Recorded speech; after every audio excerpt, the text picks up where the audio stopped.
Well, this is a big group of folks across the street from Grant Medical Center. I'll pan over and to show you the folks there. We've seen this group. This group is opposed to mandatory vaccines among healthcare workers and hospital workers. Now, we saw a group like this at Mount Carmel a few weeks ago. We also saw a similar group this morning at OSU's Wexner Medical Center.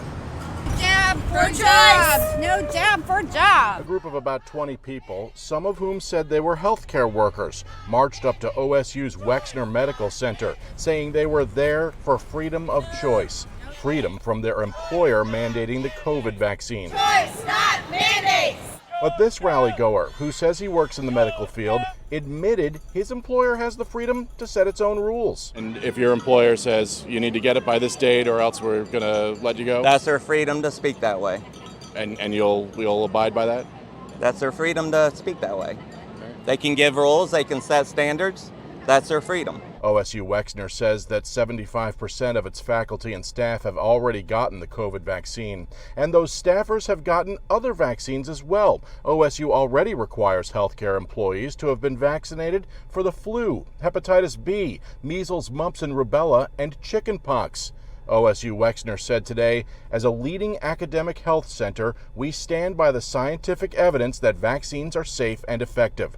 The Union for OSU's Nurses has demanded that vaccinations be talked about at the bargaining table, saying vaccination must be negotiated and not coerced. The two sides are talking and anticipate reaching an agreement soon, and the union pointed out it's not part of any vaccine-related protest.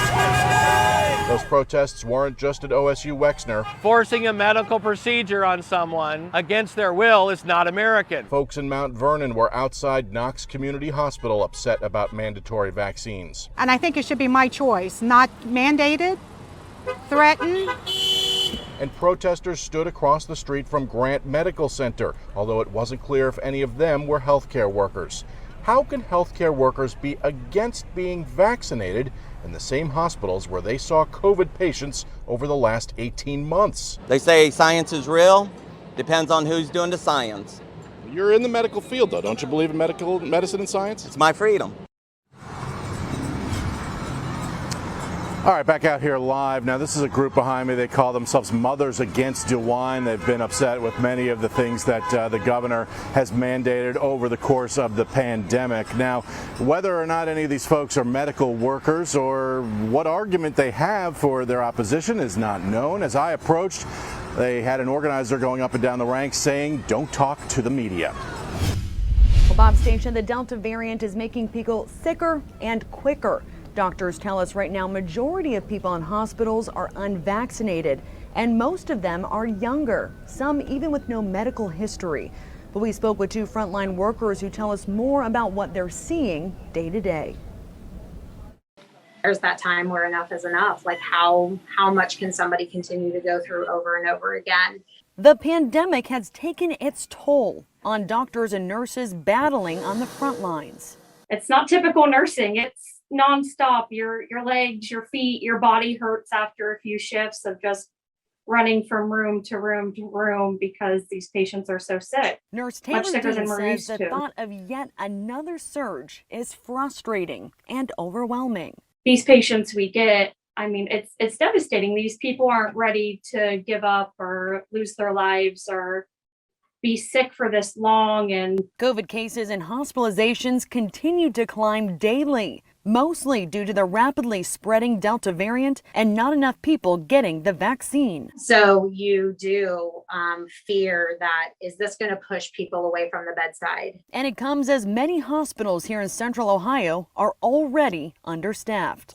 We are still catching up on people who have delayed health care from the COVID shutdowns when we delayed elective cases. Even without COVID patients, healthcare systems are running in the 90 to 95% capacity.